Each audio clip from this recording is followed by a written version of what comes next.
conversar con Felipe Vega de la Cuadra en este momento, que ya lo pongo en pantalla también para saludarlo. Don Felipe, ¿cómo está usted? Se nota la alegría, mi hermano. Oiga, se la esperaba.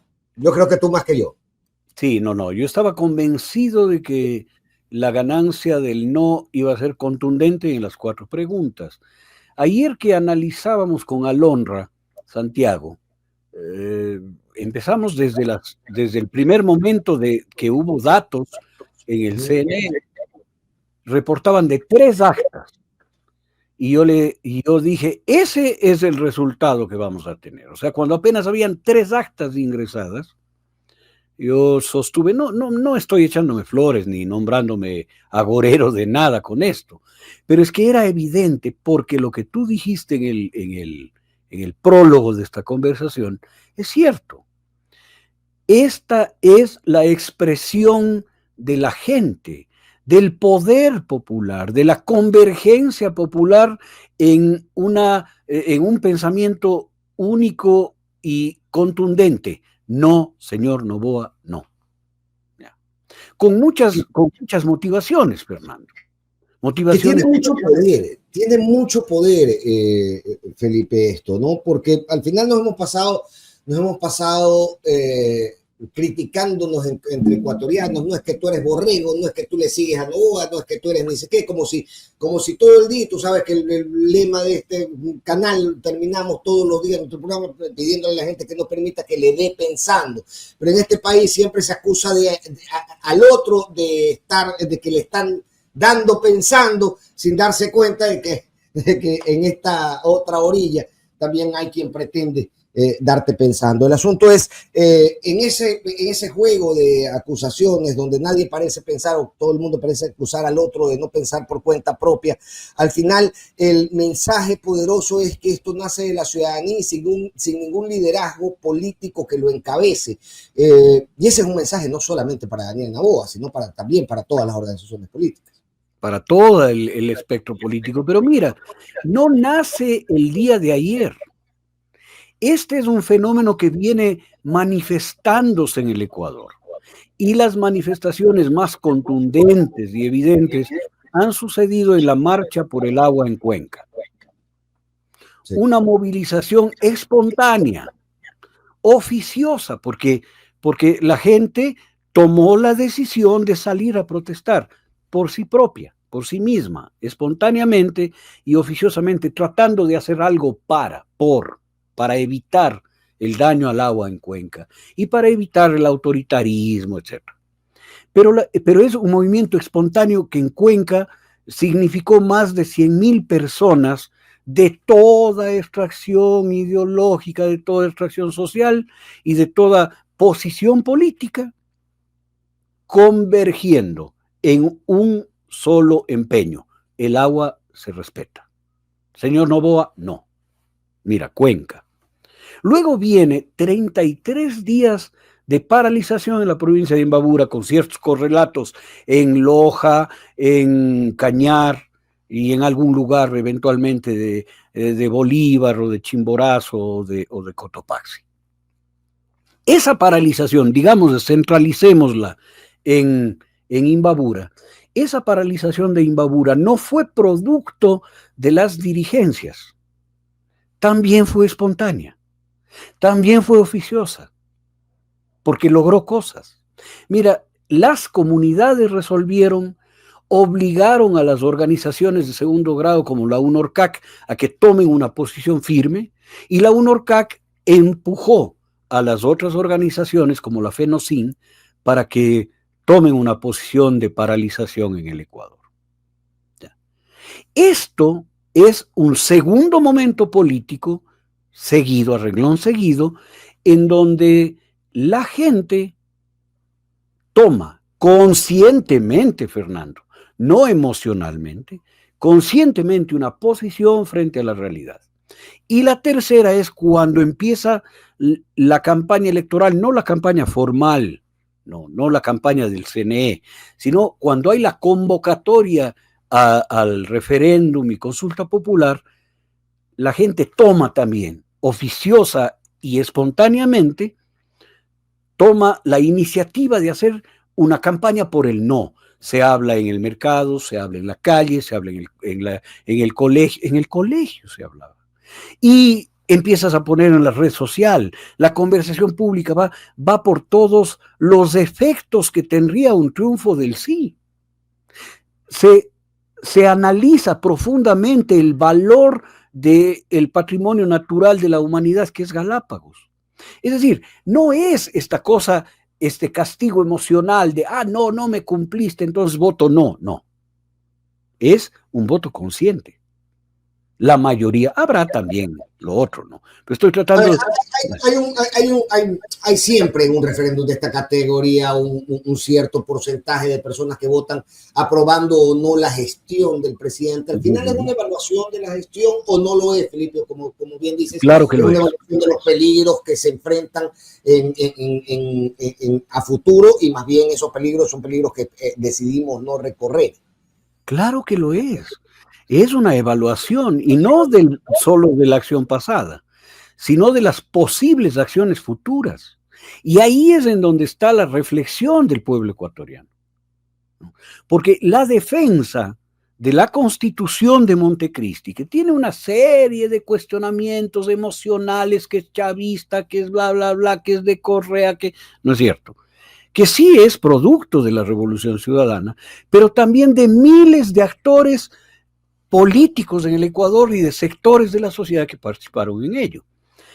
Sin embargo, fíjate, un voto emocional hubiera sido, no, hagamos otra. Un voto de sanción al gobierno hubiera permitido el triunfo en alguna pregunta gancho, que es incuestionable. O sea, si a mí me preguntas, Fernando, me preguntas, ¿quieres que mejore la gestión de la Asamblea? Yo te digo sí.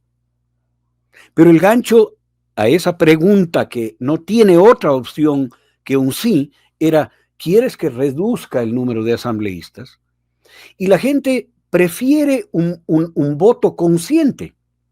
Es decir, no, por ahí no se mejora la Asamblea. Fíjate tú el espacio de reflexión que se da el Ecuador.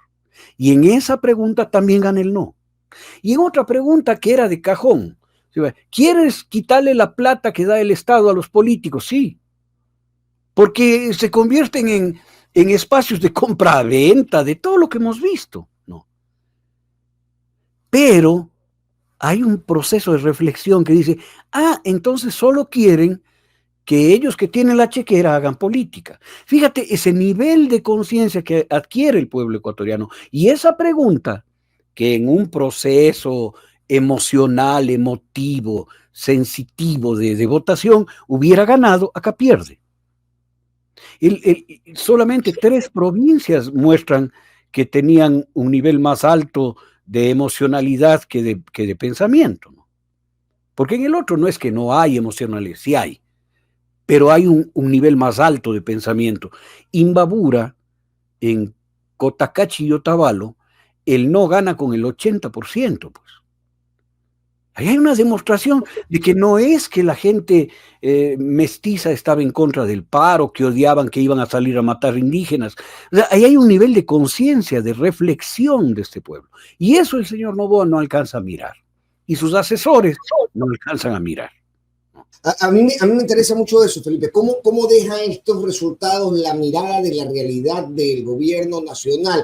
A mí se me parece mucho, les decía yo ayer a los que me acompañaban en la noche, que había revisado los números un poquito antes de entrar al programa. Veo que luego los tuiteó el expresidente Correa, pero había revisado los números de la parroquia satélite La Puntilla. Y revelan una desconexión, una distancia oceánica de la realidad nacional. Mi pregunta es si esa es la misma distancia de la lectura de la realidad que se tiene en la mesa de Carondelet, en el gabinete, y qué es lo que están llamados a hacer para reconectarse, que se puede desde una lectura más política con los 3 años y medio de gestión que todavía tienen por delante. Yo no le voy a acusar de nada a Jaime Durán Barba, pero entiendo que es uno de los asesores del señor Noboa. Pero Jaime Durán Barba en su libro dice, y en sus entrevistas dice y sostiene, que al votante no le importa la economía, no le importa la política, no le importa la soberanía, no le importa nada de eso, lo único que le importa es tener dinero en el bolsillo y la refrigeradora llena. En esa lógica, el gobierno se lanza a dar bonos, $500 por acá, $1,000 por acá, adelántale el sueldo a los jubilados misteriosamente. El día 15 tenía yo mi pensión. No. Dales el 10º, adelántales el 13º a los funcionarios, etc. Y con eso harás que voten sí. No se dieron cuenta que hay una función superior del ser humano que está por encima de las emociones, que es la función racional. Y la realidad nos aboca, nos hace ir de nariz contra el mundo real. La realidad nos empuja a eso, y a entender, y a pensar, y a reflexionar sobre eso. Eso no midieron los asesores. Y el gobierno de Noboa no está planteado sobre la realidad, sino sobre una ficción teórica de que a este pueblo la soberanía le importa un pepino, que la naturaleza le importa un rábano, que el destino de los viejos y de la salud de los viejos pasa por el fondillo. No es así. No. Se equivocaron los asesores y se equivoca el gobierno en el estilo, en el enfoque, en el approach que tiene hacia la realidad. Lo penoso, mi querido Fernando, es que no va a cambiar. No va a cambiar. Esa era mi siguiente pregunta, ¿no? ¿Cuáles son las alternativas de lectura que tiene el gobierno y el presidente Noboa en este momento? Porque podrá por la lectura que tenga decidir, ok, listo, yo avanzo con los cambios propuestos por mi agenda en la Asamblea Nacional, donde tiene mayoría todavía, podrá en todo caso recular en alguno de ellos, podrá decir, ¿sabes qué? Ahí queda tu nota, ya mi agenda no se concretó, y dedicarse un poco a hacer un gobierno de transición hasta la siguiente elección. ¿Cuáles son en el abanico de alternativas que tiene Noboa, cuáles son las lecturas más importantes que podría hacer y cómo estas afectarían el gobierno en los siguientes años? Mira, yo he sostenido, creo haber sido el primero en sostener cuando el señor Noboa fue candidato a la primera vuelta en la elección pasada, no en la pasada, en la antepasada, que el señor no tenía un plan de gobierno, sino un plan de negocios, ¿no? Y creo que lo dije aquí contigo. Tiene un plan de negocios. Ese plan de negocios no ha cambiado, y las prioridades del plan de negocio, lo único que experimentarán es una demora y dificultades para concretarse. Vamos a poner el caso Loma Larga. Señor Noboa estuvo en Canadá hablando con la empresa Dundee Precious Minerals, o Metals, Precious Metals, ¿no? Estuvo en Toronto, Canadá. Y allá, claro, y allá habrán planteado todo el negocio. Viene la empresa a hacer su proyecto Loma Larga, que fue concedido, y no puede hacerlo por problemas de reacción popular y de ley, de problemas jurídicos. Con toda seguridad, la empresa le presionará. Bueno, ya, dijiste que hasta que venga la consulta. Ahora sí, queremos entrar en operación, y no va a poder entrar en operación. Entonces él tendrá la presión del plan de negocios y las dificultades para cumplir ese plan de negocios. Lo mismo con el Fondo Monetario Internacional. Se ha puesto y ha circulado por todo lado ese compromiso del señor Noboa de meterle mano a la seguridad social y quitar las prestaciones de salud luego, inmediatamente después de la consulta popular, en la convicción de que iban a ganar, ¿no es cierto? Este momento tiene un obstáculo grande, muy grande, para meterle mano a la seguridad social, y tiene al frente un pueblo consciente de que no lo va a permitir, ¿no es cierto? Le deriva, le pone trabas, palos en las ruedas al avance que él creía que podía tener en la relación con el Fondo Monetario Internacional, que empezará a presionarle. Por lo tanto, va a tratar de encontrar salidas para cumplir el plan de negocios y para cumplir los compromisos con el Fondo Monetario. Y eso le va a extremar en dos cosas: en culpabilizarnos por el aumento de la delincuencia. Por lo tanto, la delincuencia en el Ecuador va a aumentar, va a volverse más dramática, ¿no es cierto?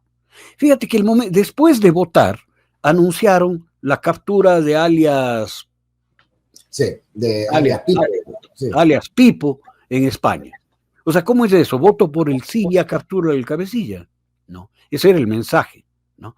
Pero ahora va a decir que por culpa del no vamos a tener todos los problemas de delincuencia. Y segundo, va a presionar con mucha fuerza la institucionalidad para que se pasen leyes absurdas que van a ser enfrentadas, confrontadas por la gente. ¿Qué va a hacer el señor Noboa con el alza del gas de uso doméstico que tiene pactado con el Fondo Monetario? ¿Qué va a hacer? Esa es mi gran pregunta. Esa es mi gran pregunta. A ver, se anunciaron acuerdos que, claro, eran marcos para los siguientes acuerdos, por ejemplo, con los Estados Unidos. Ese marco queda insustancial, queda en el aire, es decir, no pudiendo comprometer de la manera en que iba a comprometer algunas cosas de este acuerdo, principalmente en su capacidad de gestión política, no tanto en la materia del acuerdo, que sí es algo que podría decidir un gobierno del presidente. Claro, pero si decide que el 11 de diciembre vuelva a subir el precio del diésel y resuelve que, no sé, para el 24 de diciembre, noche de Navidad, suben el precio del gas, ¿no? La reacción que hubo acá en Imbabura con el alza del precio del diésel de $1 va a ser una reacción imparable en todo el país. Y esto no es una acción de terroristas, sino de amas de casa que van a ver que no van a poder pagar $21 por el cilindro de gas, pues. Que hoy pagan entre 1.60 en la distribuidora y 3.50 los que vivimos en el campo, porque ahí se imputa el transporte y la distribución. Pero si sube a 21 más $2 a $23, oye, el Ecuador entero va a salir al paso de salsa.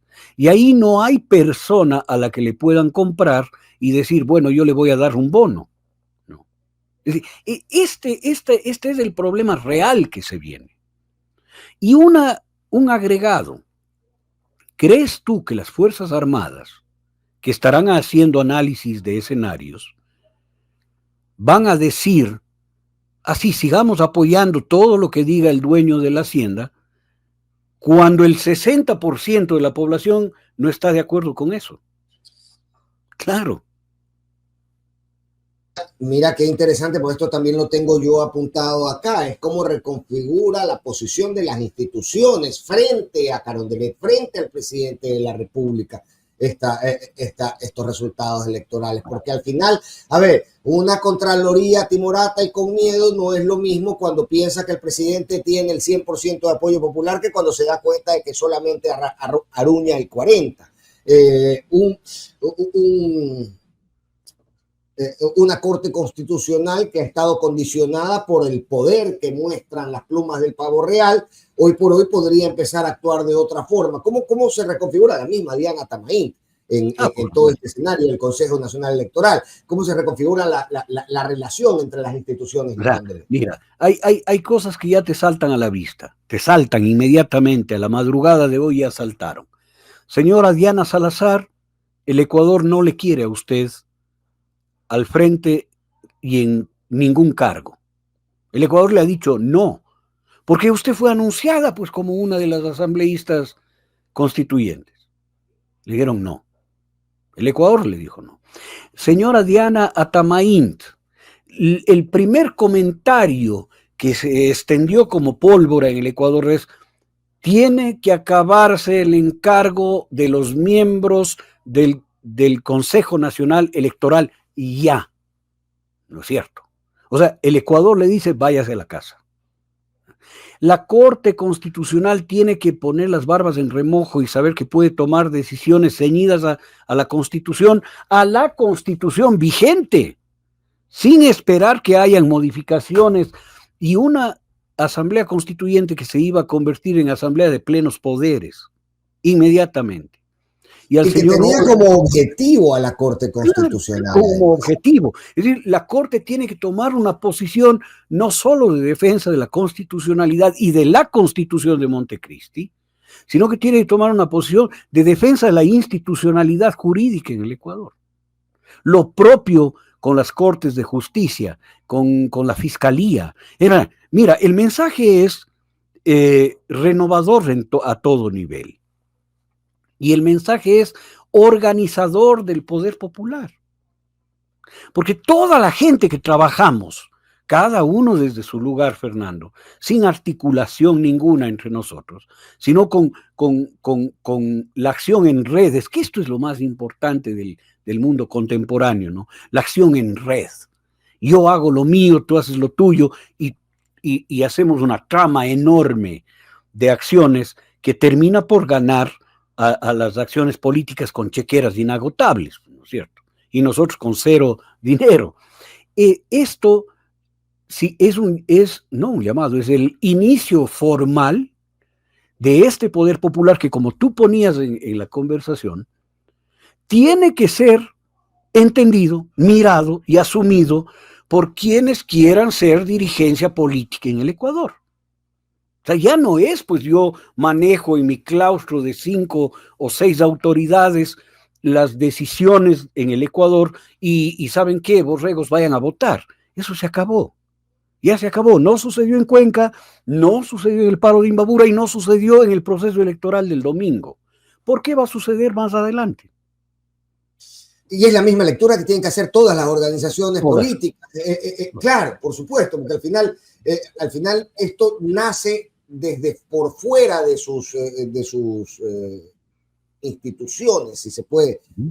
¿Y cuál es la lectura ahí, Felipe? Es decir, ¿cómo se tiene que acercar? ¿Qué es lo que tiene que capturar de este momento la organización política nacional, indistintamente de su ideología o lo que proponga, para reconectarse con la gente? Bueno, tiene que ser un análisis diferenciado.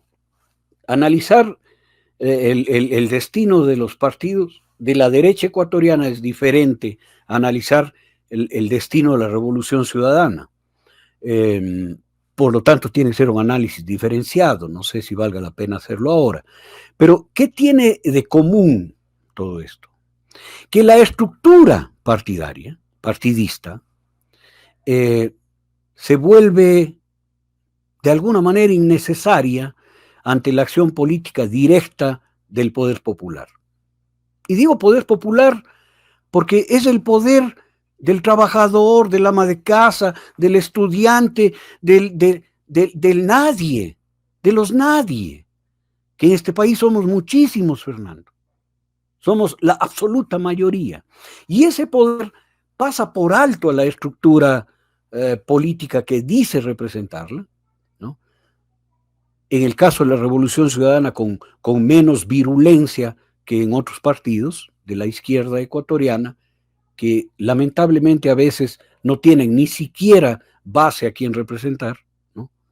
Sino que son estructuras existentes en el cafetín, ¿no?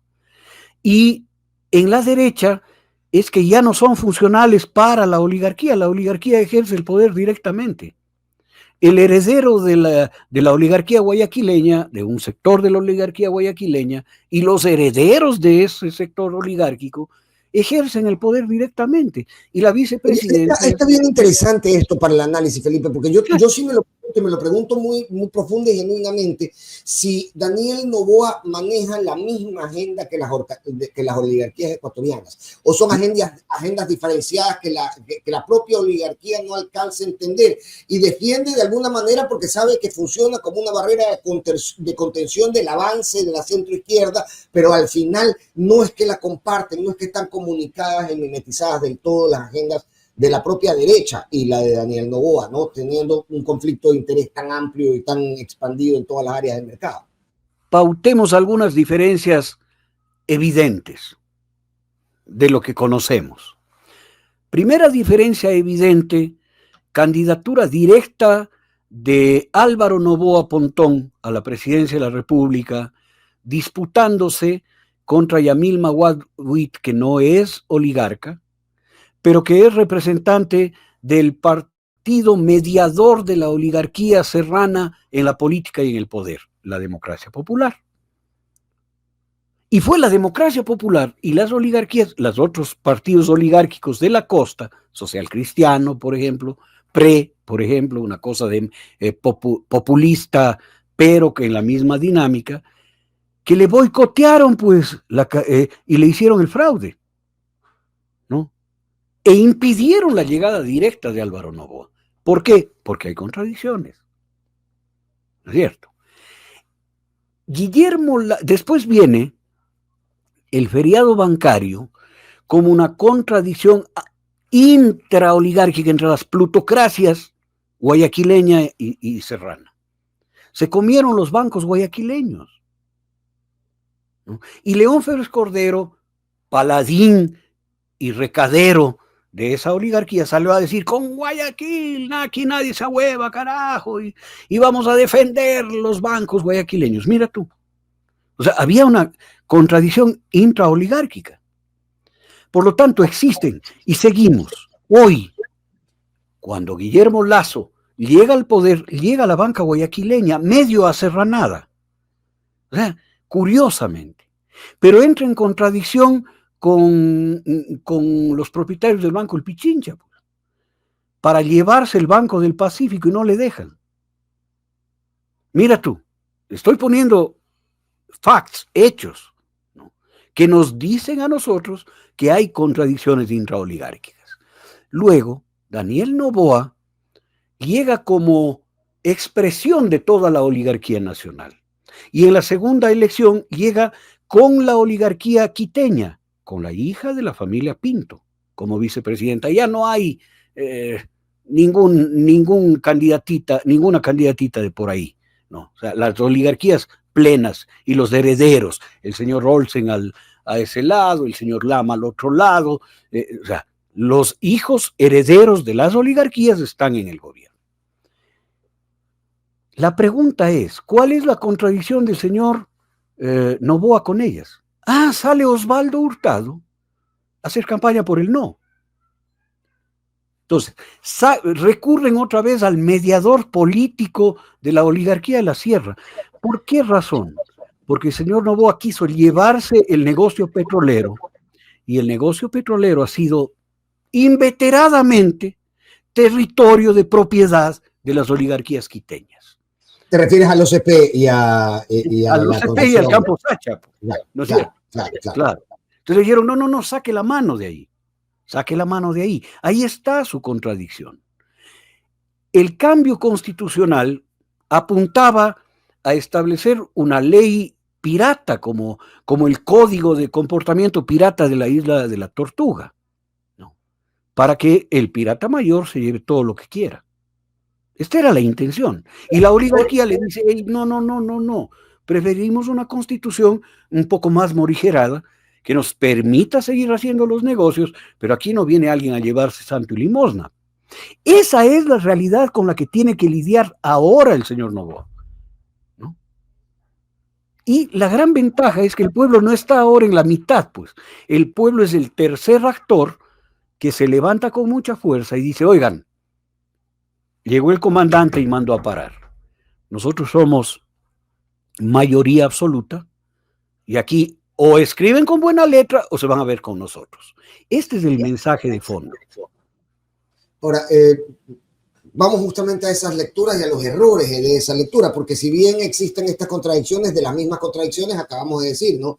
Resucitaron a Osvaldo Hurtado, resucitaron a Ramiro Rivera, resucitaron, y yo lo planteaba con Pamela León el día viernes, y yo le preguntaba: oye, ¿qué efecto tiene? Es decir, al final este es un país donde todavía se puede decir: oye, ¿quieres cambiar? Acá tengo al presidente que decretó la sucretización, un hombre de más de 80 años, para que te diga cómo cambiar y cómo mirar el futuro. ¿Quieres cambiar? Acá tengo al cercano del partido que decretó la dolarización 20 años después de la sucretización de este otro señor. Aquí te lo traigo para que te recuerde hacia dónde debe ser el cambio.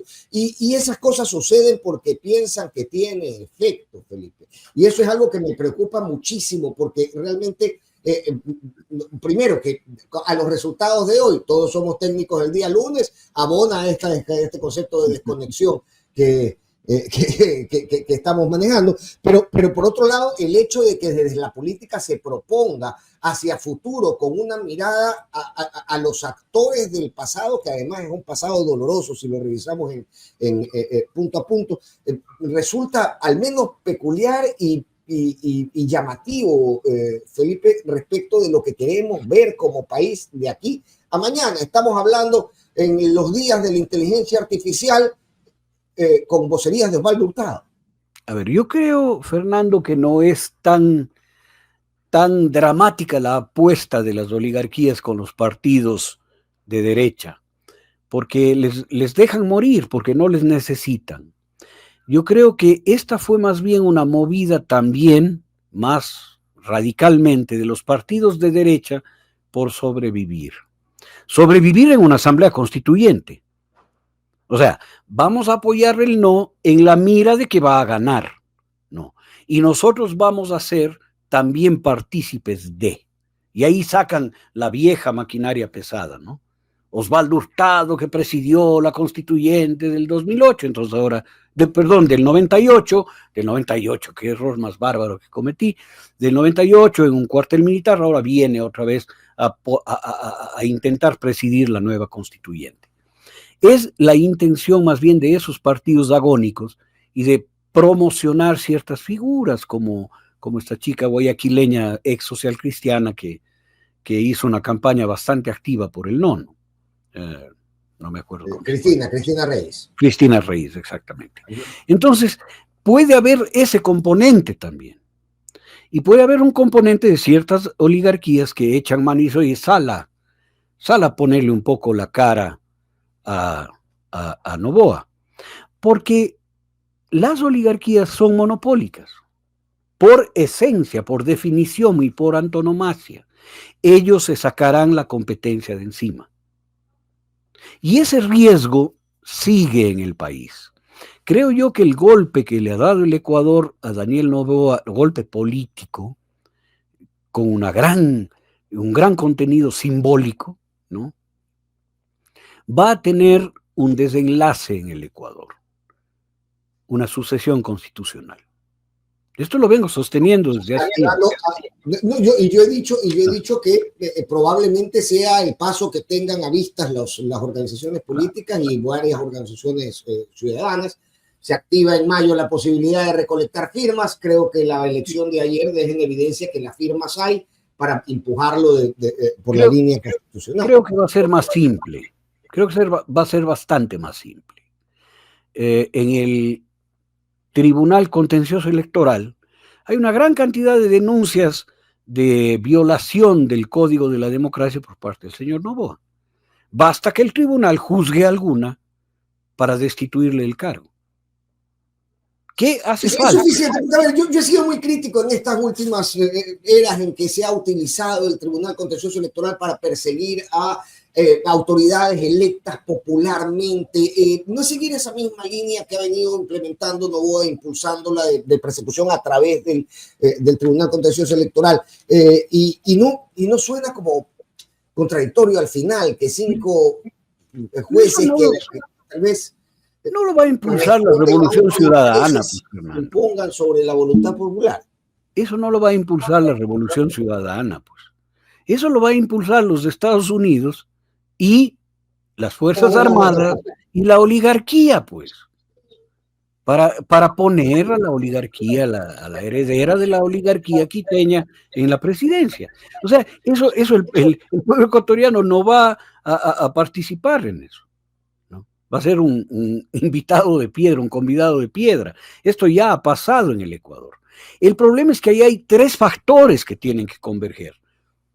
Que los Estados Unidos mire para otro lado, que las Fuerzas Armadas saquen las manos y que la oligarquía diga, sigue, dale, vaya nomás. ¿No? Entonces tienen el método perfecto. A Abdalá Bucaram, que había un cuarto elemento, la movilización social, ¿no? A Abdalá Bucaram le aplicaron un artículo constitucional chistosísimo, estaba loco. O sea, la mitad de los asambleístas resolvieron que tenía un problema mental, o sea, de por sí y ante sí. 44 flacos. Es que eso es lo preocupante también de la fragilidad de nuestra democracia, ¿no? Fragilidad democrática. Pero en cualquier caso, lo que te estoy planteando es que el señor Noboa está en uno de los peores, de las peores celadas de su vida, que se ha planteado él mismo, se ha generado él mismo, ¿no? ¿Qué necesidad tenía de ir a una asamblea constituyente? ¿Qué necesidad tenía de gastar el dinero que gastó en la consulta popular? No se puede gobernar de esa forma, mientras da la espalda a todos los problemas dramáticos del Ecuador, ¿no? Entonces, esa contradicción es la celada que él mismo se construyó. Hablemos de esos problemas dramáticos, Felipe, porque la campaña del gobierno transitó por sobre esos problemas, esos que nos vinculan a todos, el tema de seguridad, por ejemplo, algo que francamente, indistintamente de tu condición o de la ciudad en la que habites, es muy difícil que no te toque, que no te afecte y que no te dé miedo. Y a pesar de que las preguntas eran de orden político, oye, ¿quieres mandar a la mitad de las asambleístas a tu casa? Sí, y amas mucho a tu mamita, sí, no eran los anzuelos que tenía, para llevarnos a la constituyente. Más allá de que la composición de la pregunta es de orden político, dejamos de financiar a los partidos, mandamos a la casa a los asambleístas. Lo cierto es que es el vehículo de la seguridad lo que llevó adelante la campaña de Daniel Noboa, y la pregunta es, ¿se acabó el oxígeno en ese discurso? ¿Se le acabó el aire al plan Fénix? Hoy por hoy el gobierno está orillado y obligado a cambiar de discurso en torno a la seguridad para contrastarse con sus propios resultados. La gente le dijo no a ese que me decía Pamela León el día viernes, que me encantó el término, ese buquelismo estético que se viene promoviendo es muy bueno, el buquelismo estético que se viene promoviendo desde el manejo de la seguridad. Mira, yo creo que no se le acabe el aire, es más, van a revertir esto en una embestida masiva para culpabilizar a los que votamos por el no de un crecimiento de la delincuencia y de la violencia en el Ecuador. Porque no le dimos la herramienta, que es el miedo que tiene todos los factores políticos con el señor Noboa, es que va a patalear. O sea, el miedo del niño caprichoso que dale, porque dale lo que quiere porque no va a patalear. No. Entonces va a entrar en un momento de pataleo macabro, porque van a subir los índices de delincuencia, van a aumentar las acciones de los GDOs, va a amontonarse todo el miedo en el Ecuador para que sintamos culpa, porque la lógica del señor Noboa, la lógica de su equipo asesor no es soluciona los problemas, sino pon platita en el bolsillo, dale caridad, porque con platita en el bolsillo va a sentirse feliz. Y no le importa al elector la seguridad, no le importa la economía, no le importa la vida, no le importa la educación, no le importa la salud, no le importa nada. Lo único que quiere es tener plata. ¿Sabes qué? Tomarte una cerveza y a qué chucha. Esa lógica es la que se ha agotado en el Ecuador. Recibe los $1,000 y de los $1,000 dedica 500 para pagar la comida de los que están protestando. ¿No es cierto? Esa es la respuesta de la gente. O sea, sí, trae nomás, muchas gracias, pero mi voto es no. Ya. Así no puede administrar el país. Así vamos a entrar en otra campaña de culpabilización, de falsos positivos, de manejo mediático, que es lo único que hay en el plan Fénix, ¿no? Pero eso no le va a alcanzar, mi querido Fernando, no le va a alcanzar. La gente también ha votado no por la inseguridad que vive. A ver, explícame Guayaquil, Guayas. Explícame la votación del Oro con el prefecto del Oro, uno de los corifeos que tuvimos un evento inmemorable en el Ministerio de Gobierno, ¿no? Haciéndole campaña. Claro, dos. Yo alguna vez te conté también uno que pasó directamente conmigo. No vamos a recordar. Haciendo campaña cerrada, o la prefecta de Esmeraldas, y en las dos provincias pierde, ¿no es cierto? En las dos provincias pierde. Es decir, esta lógica no le va a alcanzar para sostenerse. En la celada que tiene, no, el pueblo le dice no, la gente le dice no, la gente se vuelve impermeable a sus narrativas, y la presión del Fondo Monetario, la presión de sus asociados, la presión de los Estados Unidos con los cuales se ha comprometido, y vienen cosas como estas, Fernando. El Ecuador, con el 60%, dice no a las bases militares extranjeras. Y en Galápagos hay un establecimiento militar gringo, pues está en la isla de San Cristóbal hace meses, en base a 3 convenios espurios que tuvieron la autorización de la Corte Constitucional, que no debía darla, porque eso debía ir a la Asamblea Nacional, ¿no? Y tenemos el convenio del Estatuto de la Fuerza, el convenio de interdicción aérea, el convenio de interdicción marítima, que tiene operaciones militares en la isla de San Cristóbal. Pero si el Ecuador acaba de resolver que eso está prohibido en el Ecuador, ratificarse, no resolver, ratificarse en el artículo 5º de la Constitución, que ninguna instalación militar ecuatoriana debe ser entregada para uso y fines militares de otro país. Y eso está pasando con la base naval de San Cristóbal, ¿no?, de Puerto Vaquerizo Moreno, y con el aeropuerto de Puerto Vaquerizo Moreno. Entonces, ¿qué solución va a tener eso? ¿Qué van a decir las Fuerzas Armadas? ¿Qué va a decir la Corte Constitucional? ¿Qué va a decir la Asamblea Nacional? ¿Qué va a decir la gente que votaron para que no hayan bases militares en Galápagos? Y ya ha habido, hermano, ¿no es cierto? Entonces, me pregunto mucho eso, en esa contradicción, ¿no? Uno va al latimarómetro y lo que ve es que en su mayoría al pueblo ecuatoriano no le importa tanto tener a alguien que transgreda las líneas de lo democrático, es decir, no está tan incómodo con alguien que suele transgredir esa frontera.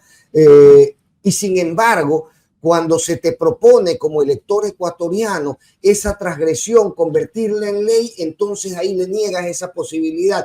Y me he preguntado mucho desde anoche, digamos, el origen de esa contradicción. Pero es que es una contradicción, eso se llaman falsos dilemas, Fernando. Los estudios sociales, las indagaciones sociológicas, políticas, de preferencias de la gente, estas indagaciones vía encuesta, vía focus group, generan y consolidan falsos dilemas. Mira, la consulta popular, el hecho electoral del día domingo, es la confirmación de la realidad ese día. Y la confirmación de la realidad ese día es que al ecuatoriano, a la mayoría de los ecuatorianos, porque no hay unanimidad en esto, nos importa mucho la soberanía, nos importa mucho los derechos, nos importa mucho el gobierno razonable, racional y conectado con las necesidades de la gente. Nos importa mucho una acción política transparente. Al 60% el Ecuador. Claro, al otro 40% puede que no. Y eso te permite hacer estas interpretaciones como las de Latinobarómetro. Prefieren una dictadura, ¿no? Prefieren gobiernos autoritarios. Yo creo que ahí hay un énfasis un poco perverso en esas cosas, porque son investigaciones como las que han hecho antes del proceso, antes de las votaciones de ayer, han hecho todas las encuestadoras en el Ecuador donde ganaba 4 veces el sí, con unas argumentaciones además científicas, ¿no? Entonces, un poco seguir creyendo en estas tergiversaciones de la realidad que haces con 5,000 encuestas, es un poco ingenuo, ¿no? Es una práctica un poco ingenua. Yo creo más en lo que dice un psicólogo, el psicólogo constructivista norteamericano, George Kelly. Él dice que el ser humano se hace un constructo en la cabeza y después sale a confirmarlo con una vocación científica. Entonces le pregunta al Fernando Ampuero, yo creo que va a ganar el no, porque yo voy a votar no. Le pregunto al Fernando Ampuero, Fernando, ¿crees que va a ganar el no? Y tú me dices, sí, porque yo también voy a votar no. Y voy a la tienda y le pregunto a la señora y le digo, ¿y usted que tenía el cartón de aquí en Novoa, va a votar sí o no? Y me dice, no, pues ¿cómo voy a votar por él? Entonces, esta conversación cotidiana me va confirmando esta hipótesis inicial de que va a ganar el no. Y esto lo hacíamos todos, en el entorno en el que estábamos, en la calle, en el trabajo, en el bus, en el colectivo, en el taxi, íbamos ratificando esta idea, este constructo de que el no iba a ganar, ¿no es cierto? Y eso se consolida a sí mismo, así funciona esto. Por lo tanto, más que la encuesta, que, oye, en las encuestas tú tienes gente que te responde constantemente. O sea, no es que vas variando las muestras, no, ya sabes, ya los encuestadores saben a quién van y le preguntan.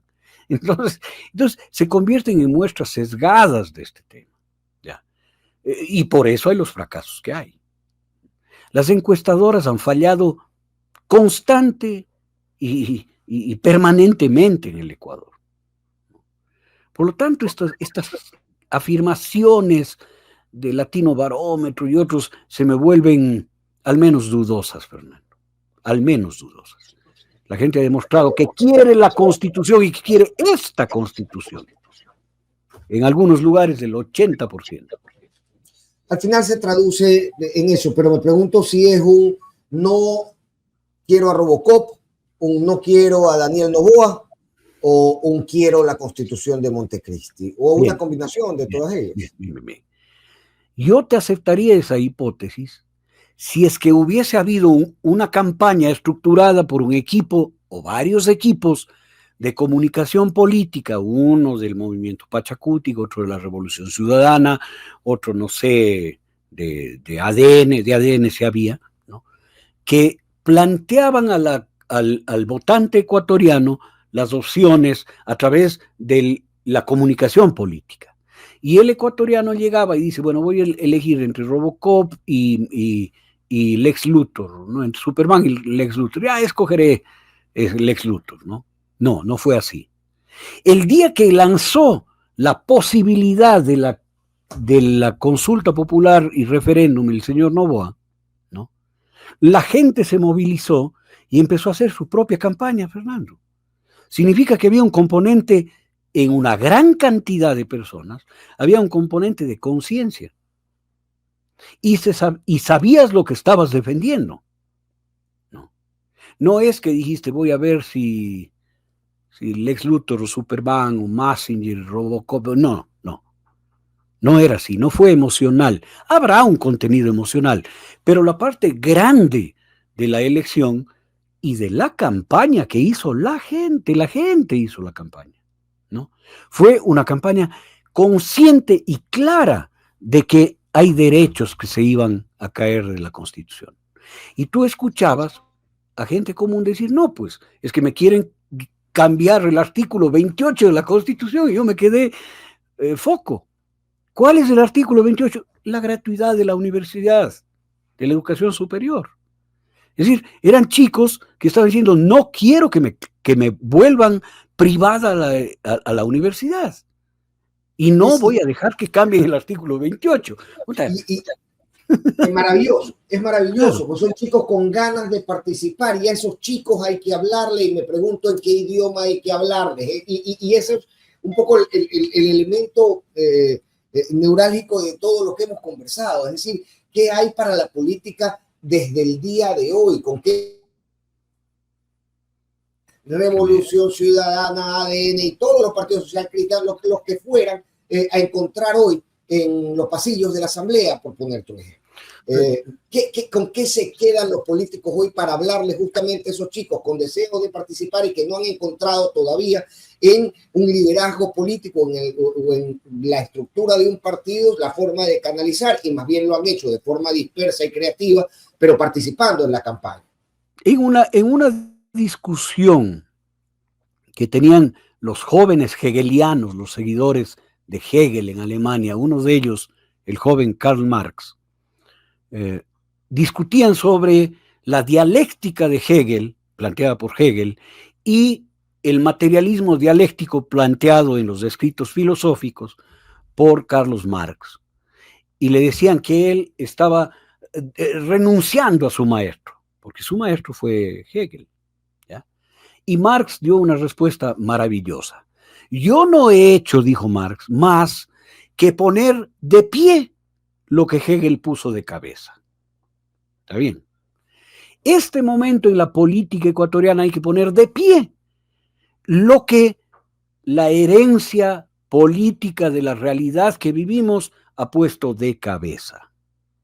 No son los liderazgos en la asamblea, en los municipios, en las concejalías, en las prefecturas, los que marcan la política en el Ecuador, Fernando.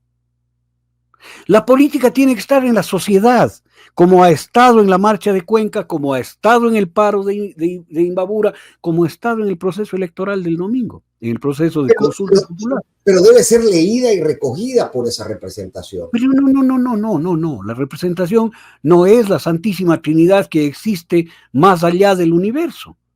La representación es representación, deviene de la gente.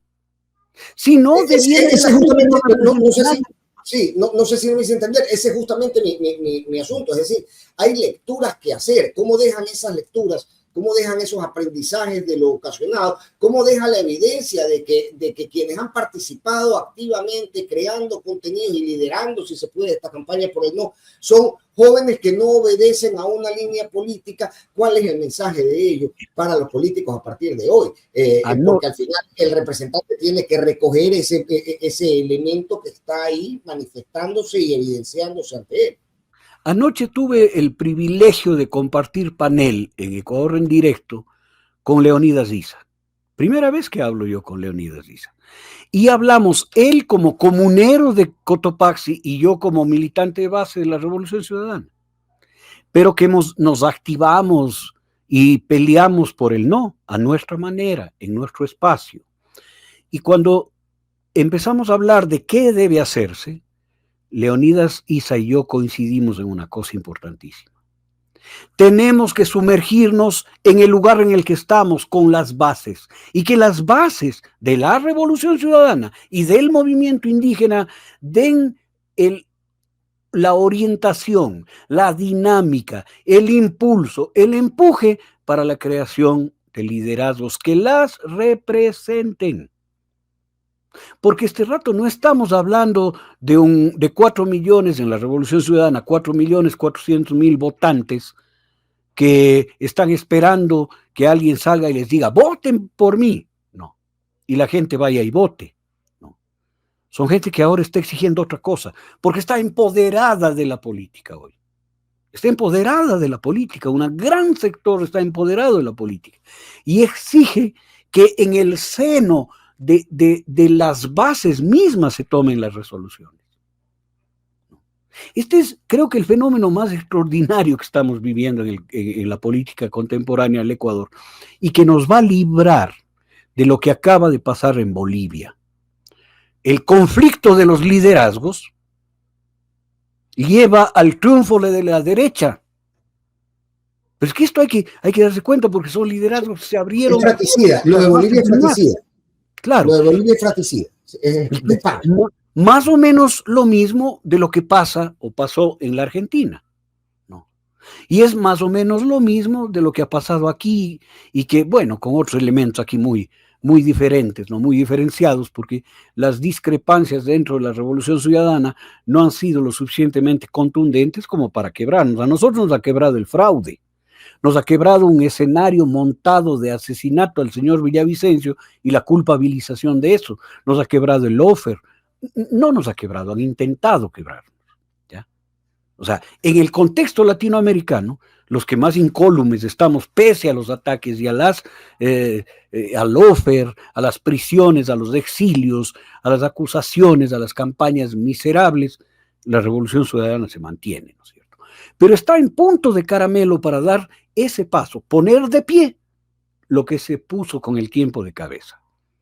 es la gente y no las administraciones. No son los alcaldes, no son los prefectos, no son los concejales, no son los asambleístas. Ellos son representantes de esa enorme fuerza que se ha expresado ahora y se seguirá expresando.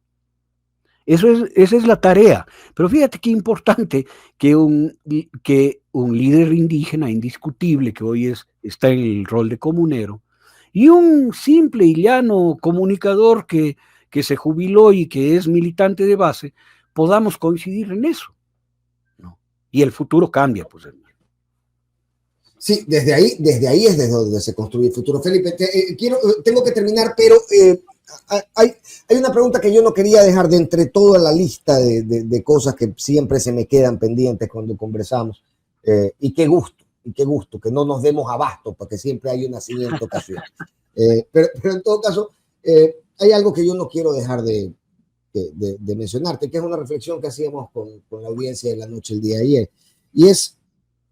Y creo yo es un desafío para el gobierno, porque tú ves a Nils Olsen y a la señora Mancheno y a la señora Centeno decir, bueno, tomamos apunte de esta decisión del pueblo ecuatoriano y nos toca a partir de hoy gobernar con los instrumentos y las herramientas que nos permite tener la institucionalidad. Y uno dice, caray, mira cuánta maravilla, entendieron y al final se están desayunando de que esto funciona así, no de prepo y no a las bravas. Pero el asunto es que durante meses ha venido financiando una maquinaria de manipulación de la verdad y es una maquinaria profundamente violenta.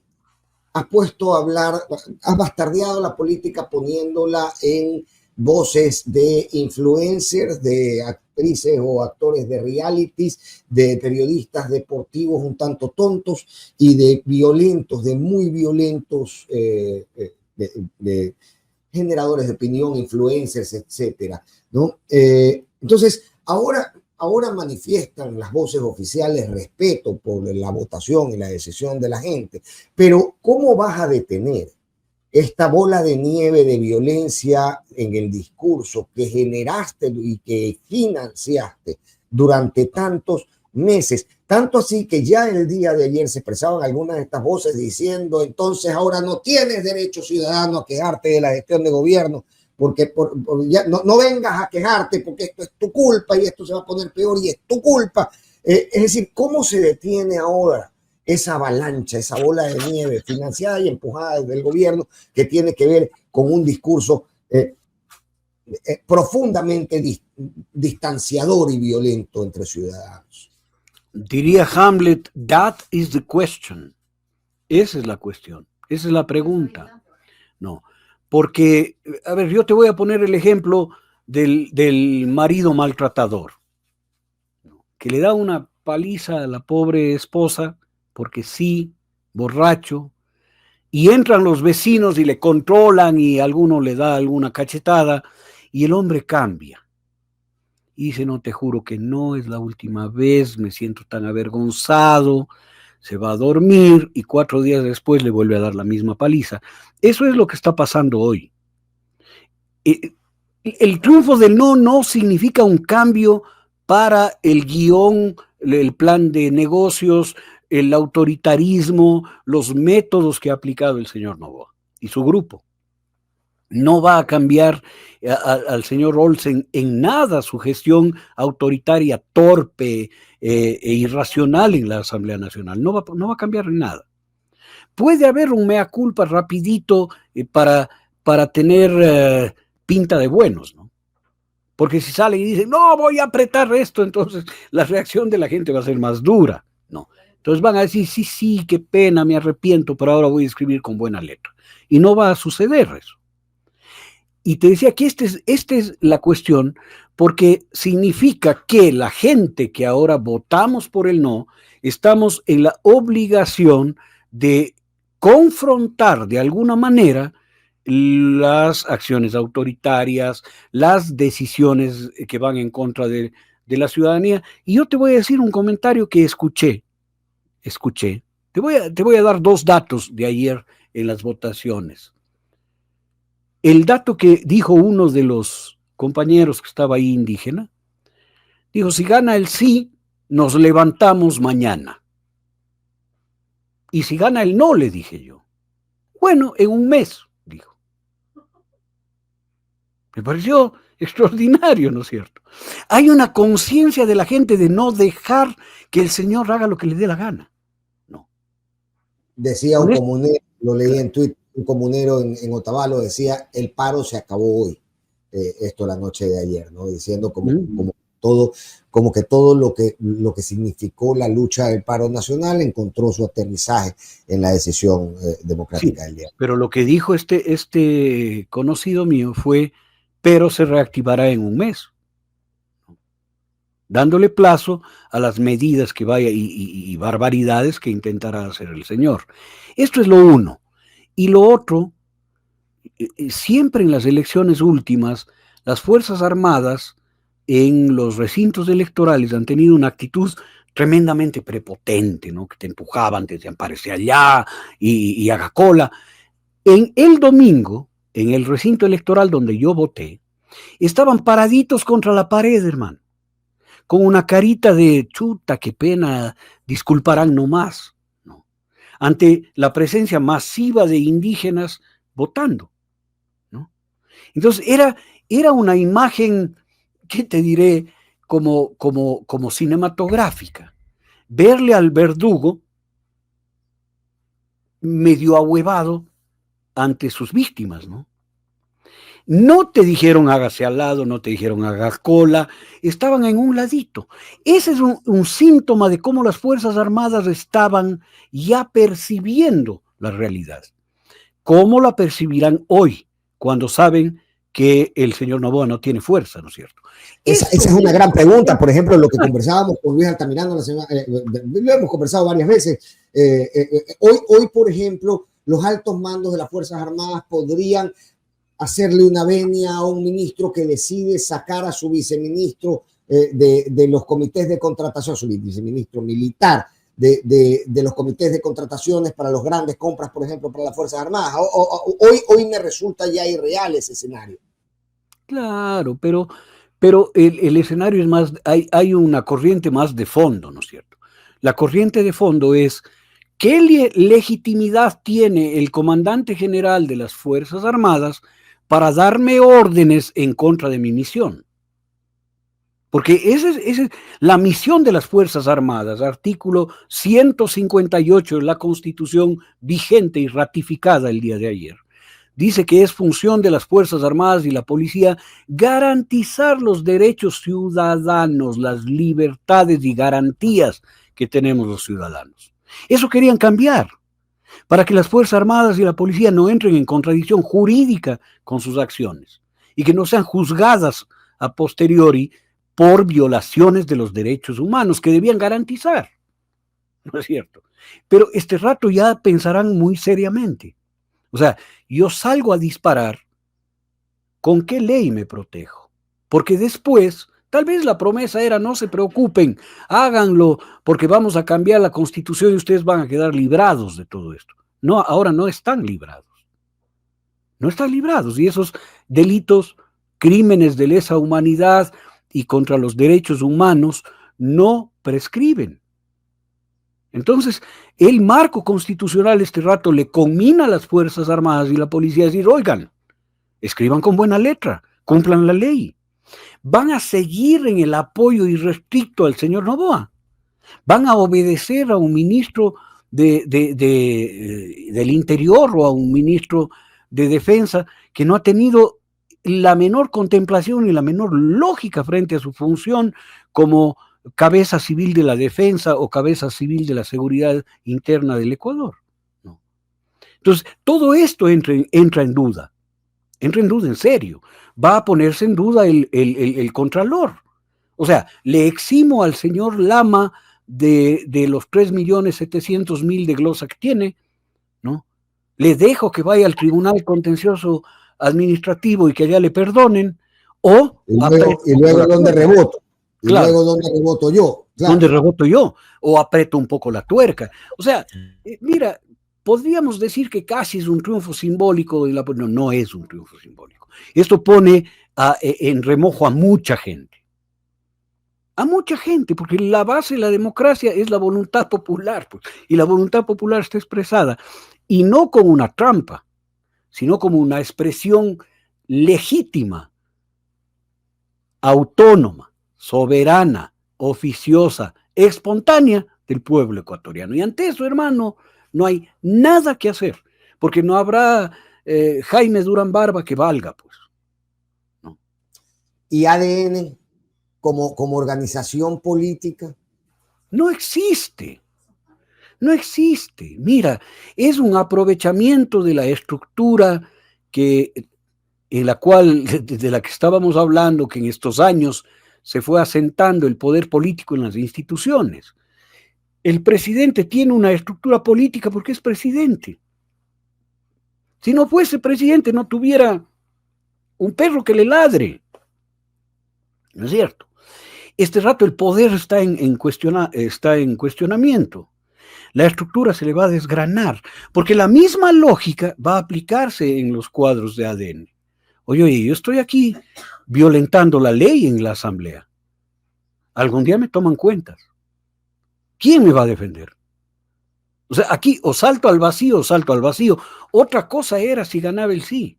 Este rato tuviéramos un despliegue de autoritarismo, pero hasta en el gato y en el perro de la esquina, hermano. No, que te ladrarían con una rabia bestial. Pero el golpe es a las pretensiones autoritarias también. Y esto hay que tenerlo en la mira. Hablaba con uno de mis queridos amigos asambleístas y le decía, ¿cómo vas a ir mañana a la asamblea? Decía, voy a entrar con la frente en alto, porque si ganaba el sí, esto hubiera sido irrespirable el aire en la asamblea. Pero este rato ellos estarán metidos en los huecos y avergonzados, ¿no? Ante la fuerza que tiene el pueblo ecuatoriano. Ese es el cambio sustancial entre ayer y hoy, luego del resultado electoral, ¿no? Última lectura, Felipe. ¿Debilita al presidente no aparecer cuando pierde? Eso lo tienen medido. Ellos hacen el... Yo algún día analizaba y decía, este es como San Pancracio, ¿no? San Pancracio, que es el santo de la riqueza, que era el hijo de un rico romano, y le convirtieron en santo, el santo del dinero. Pero San Pancracio real era un pobre pendejo, era un muchachito banal, ¿no? Que si es que aparecía, perdía su condición de santo, entonces le hicieron estampita, ¿no? La estampita es la que vale de San Pancracio. Entonces llevas en la billetera para que te dé plata. Esa es la imagen que han manejado de Daniel Noboa, una estampita. Y la estampita no habla, la estampita solo tiene una cara de, ¿qué te diré?, de iluminación y beatitud, y punto. Él no va a hablar en la pérdida, no va a hablar en la ganancia, no va a hablar en los problemas, no va a hablar en las soluciones. Lo único que va a salir a decir, yo hago milagros. Y el milagro es ponerte plata en el bolsillo. Se acabó. Yo y mi esposa, porque ella también hace milagros, ¿no? Y es una santa más bonita, porque yo puedo ser romoto, feo, antipático, pero ella es linda, alta, rubia. Entonces, somos un par de santos bien chéveres. Ese es el juego que el Ecuador se da cuenta, mi querido Fernando. Y el Ecuador dice, ya no más de esto. La gente de derecha, gente de San Borondón, gente de la isla Mocolí, ¿no?, han votado diciendo, ¿sabes qué? No más de esto. No más autoritarismo. Claro, dicen, yo no soy correísta, porque ese es el credo aquí, ¿no es cierto? Si yo estoy en contra de Noboa, soy correísta, y se curan en salud. No soy correísta, pero no tolero más la corrupción, la argolla, el uso de los bienes públicos. No. Lo está diciendo gente de derecha, hermano. Electores del señor Noboa. Se le acabó, se le empieza a acabar. Y quién sabe, también competidores en un mercado, en alguno de los mercados donde hay un conflicto de interés. Y eso también debe ser analizado en la relación entre Noboa y la derecha. Mira el conflicto de intereses que ha saltado en los servicios de salud privados en Guayaquil entre el señor Lama y creo que se llama Interhospital, la familia Guevara.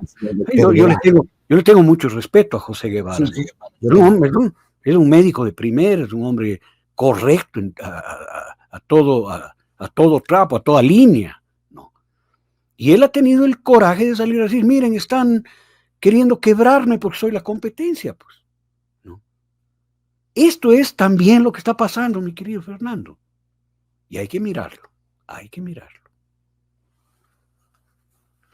Bien, querido Fe, qué bacán que conversar. Además, hemos estado conversando seguido estas últimas semanas, así que viene bien porque podemos llevarle un registro a las charlas y luego evaluar en qué hemos equivocado, en qué hemos acertado en nuestras lecturas, pero siempre es un placer, sabes, que estés tú medio. Para mí es muy bonito compartir esta mañana, justamente conversando contigo, justamente esta mañana, esta que te ve llegar con una sonrisa de hornado. De hornado, sí. A los tiempos reímos como cascabeles, hermano, porque ha habido demasiados golpes. Oye, todo el horror con Jorge Glass es imperdonable, es criminal, muestra la perversidad de este señor, ¿no? Es terrible. Y yo creo que eso también tocó un límite. La torpeza de las vocerías. Ayer veía a Reinders denunciar que habían cogido preso a alguien que andaba con papeletas marcadas por el no, y uno abría la foto y eran todas marcadas por el sí. Eso llegó a afectar, es decir, a un pueblo que no le gusta tampoco que le quieran ver la cara de tonto. Es la mediocridad, hermano, porque en la mentira la gente decente, la gente ética, la gente que tiene moral, la gente que ama al país no se suma, Fernando. Preferimos estar 8 años sin trabajo, perseguidos, lo que sea, pero no nos sumamos.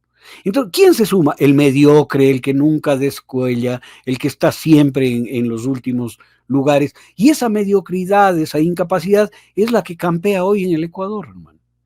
Porque o son herederos o son empleados. Una de dos. Aquí no hay administradores, no hay funcionarios, no hay gente política, no. O los herederos de las fortunas o sus empleados.